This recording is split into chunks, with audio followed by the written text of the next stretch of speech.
देवीचा विचार केल्यानंतर आपल्या झूच्या बाजूलाच असलेलं वर्सोवा, वर्सोवा ज्या नावानं, ज्या व्यक्तिमत्वानं, ज्या लोकॅलिटीने प्रसिद्ध आहे त्यातील एक प्रसिद्ध माध्यम ते म्हणजे हिंगलाई देवी.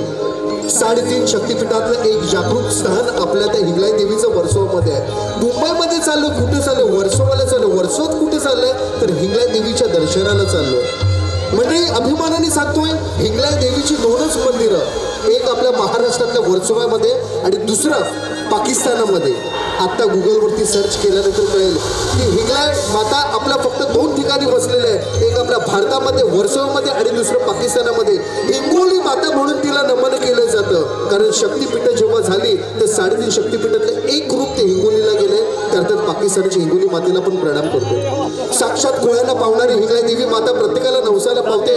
म्हणूनच वर्सोवाचा बांधव जेव्हा मासेमारी करायला जातो तो आपल्या बोटीवरती भरकाच्या एका कॉलमवरती त्या हिंगलाई देवीचा फोटो असतो. अजूनही राजेश दादा सरकार रोज कार्यक्रम सुरुवात करताना हिंगलाई देवीचा भंडारा जोपर्यंत स्टेजला अर्पण करत नाही तोपर्यंत कार्यक्रम सादर करत नाही. जेव्हा जेव्हा वर्सोवामध्ये नवीन नवीन गाड्या येतात, मातृ कृपा तर असतेच, पण एका कोपऱ्यावरती हिंगलाई देवीची आदिमाईची कृपा हे लिहायला ते कधीच विसरत नाही. मनेनं श्रद्धेनं स्नान केलेलं हिंगलाई देवीला आपण नमितो, पूजतो. आपला किती उद्धार झाला तरी आपण आपल्या डिग्रीच्या मागे येतो. MCOM झालं तरी ते कोणामुळे झालं? हिंगलाई देवीमुळे झाले. आणि हा वर्सोवाचा अभिमान आहे. गाडी चालवत असताना ऍक्सिडेंटची जेव्हा वेळ होते, डोळे बंद केल्यानंतर हिंगलाई देवीला आवाज दिल्यानंतर साक्षात आपण वाचतो ती शक्ती हिंगलाई आदिमाय.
एकदा सगळ्या नृत्य कलाकारांसाठी जरा जोरदार जोरदार जोरदार टाळ्या झाला पाहिजे, कारण प्रत्येक वेळी आपल्या गाण्यातून आपल्या संगीतातून नृत्यातून वेगवेगळा प्रयत्न करणारे आदित्य आणि संजय जरा दोघांनी इकडे यायचं आहे, दोघांसाठी जरा जोरदार टाळ्या झाला पाहिजे.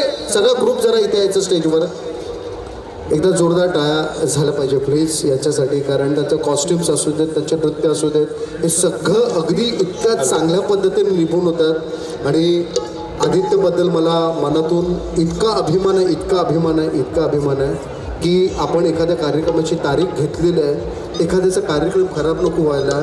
आदित्याच्या आईचं आज 14वा दिवस आहे, 14व्या दिवशी अचानक देहांत झालं, अटॅकने त्यांना मरण पावल्या, तरी देखील आज रक्षक श्रोत्यांसाठी आज आदित्य तू खंबीरपणे उभा आहेस.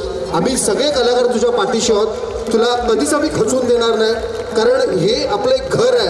आपण जे महाराष्ट्राच्या कानाकोपऱ्यामध्ये राज्यशास्त्राच्या कार्यक्रमातून जात असतो ते आपली फॅमिली बनले आहे आणि तुला आम्ही वादा करतो तुला कधीच डगमगून देणार नाही. हे सगळे कलाकार तुझ्या सोबत असतील. एकदा सगळ्यांसाठी जरा जोरदार टाळ्या झाल्या पाहिजेत. राजेश दादा तुझे मनपूर्वक आभार, कारण आगरी भूषण असू देत किंवा नटसम्राट पुरस्कार असू देत, माझ्याकडे बरीच मोठी लिस्ट आहे, मी नंतर रीड करणार आहे, पण अभिमान याचा आहे की आपल्या कोळी समाजातील माणसाला नटसम्राट हा अवॉर्ड मिळतोय, ही सगळ्यांसाठी महत्त्वाची गोष्ट आहे. असा राजेश दादा तुझा मनपूर्वक आभार.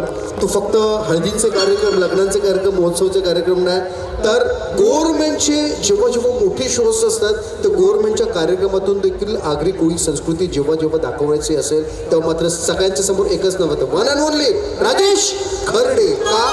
Quality no compromise.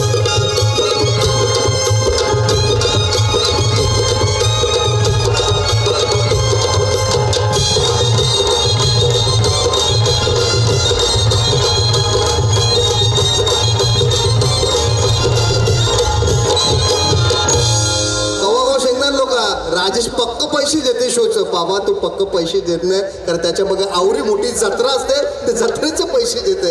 एकदा जोरदार आमच्या राजेशसाठी झालं पाहिजे. त्यानंतर पुन्हा एकदा मंचावरती आमंत्रित करतोय एक चांगला कलाकार अर्थात हितेश कडू.